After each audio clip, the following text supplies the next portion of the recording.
Good evening, viewers, and welcome to the Starlight News, where clarity meets credibility. Our top story tonight: confusion and unrest as the grade 10 learners struggle to understand the subject selection under the new curriculum. What is behind this uncertainty and who is responsible? This news and more coming up in tonight's live broadcast.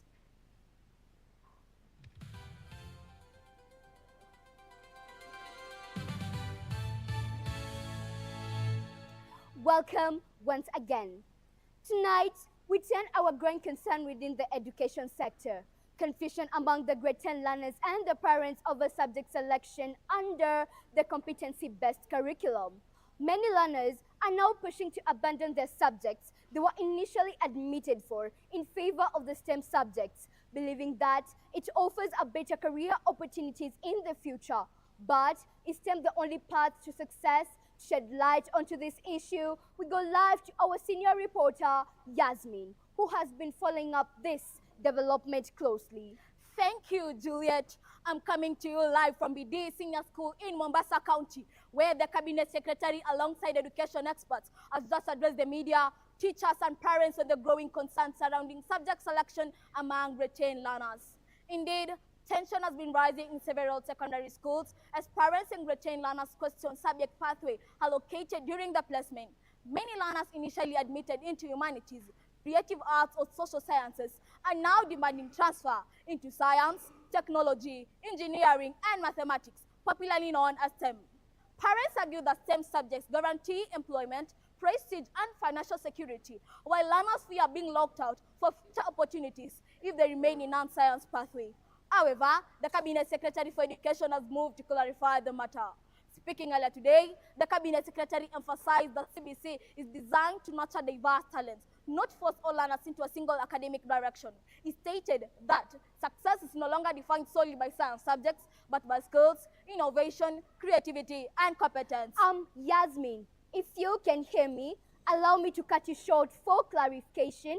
How did the education experts address this issue of subject choices? Thank you, Juliet. I can hear you loud and clear. Previously today, I spoke to several education experts, and they expressed strong support for the Cabinet Secretary's position, explaining that pathways under CBC are flexible and interconnected. They noted that learners in arts, humanities, or technical fields can still transition into science-related careers later, provided they demonstrate ability and commitment. They further warned that forcing learners into STEM against their interest may result in poor performance, frustration, and wasted potential.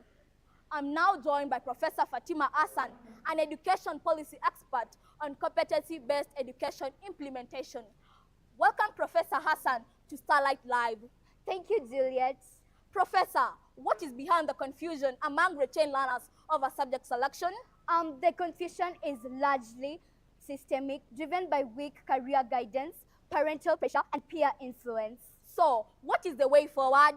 What is needed is a structural guidance, proper use of junior school assessment data, and allowing learners to pursue areas that they're best suited for without coercion. Thank you, Professor Hassan, for helping us unpack this critical issue.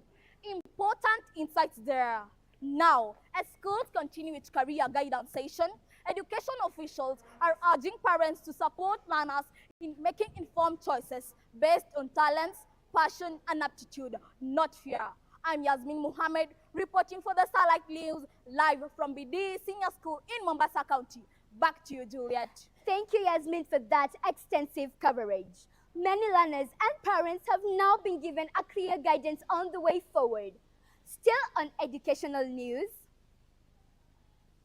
the Starlight News has obtained statistical projections from the Ministry of Education, indicating that 60% of the learners are to pursue the STEM pathway, 25% are to pursue the social sciences, and 15% are to pursue the arts and sports sciences.